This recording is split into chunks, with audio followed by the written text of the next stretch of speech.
Здравствуйте, смотрите в сегодняшнем выпуске. Посольство России выразило глубокую признательность президенту Туркменистана и главе Халк Маслахаты.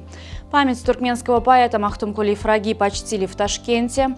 Дни культуры Туркменистана в Венгрии стартуют 7 августа и другие новости.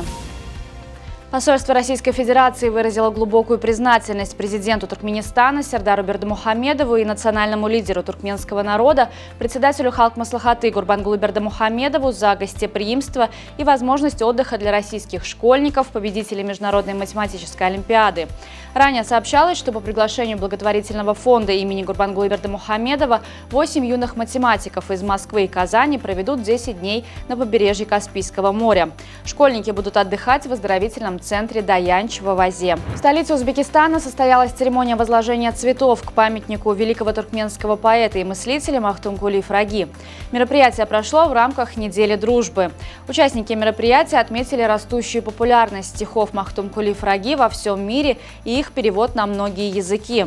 Особо подчеркивалось значение творчества поэта в укреплении туркмено-узбекских отношений, основанных на многовековых традициях дружбы и добрососедства. 7 августа в Венгрии стартуют Дни культуры Туркменистана. В связи с этим большая творческая делегация туркменских мастеров искусств, деятелей культуры и искусства, представителей киноиндустрии, специалистов музейного дела и журналистов направляется в Будапешт.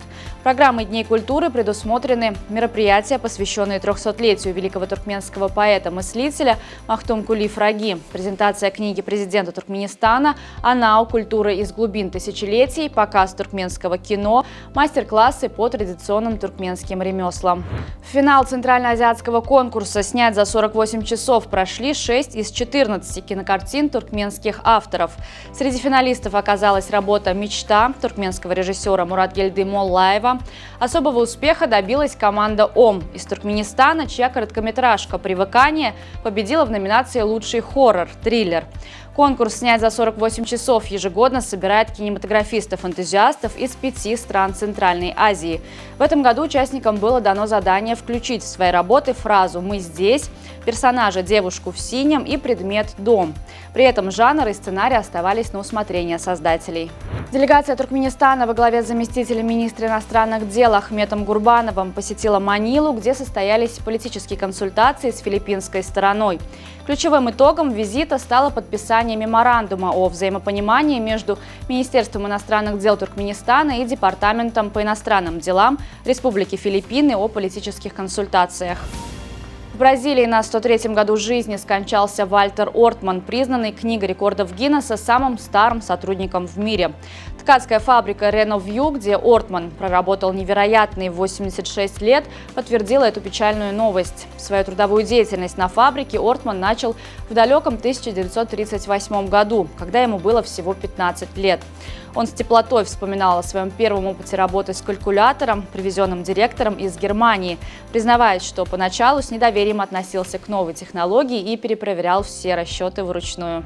Министр торговли и интеграции Казахстана Арман Шакалиев объявил, что правительство отклонило петицию «Вернуть время назад», которая призывала к возвращению страны в предыдущий часовой пояс.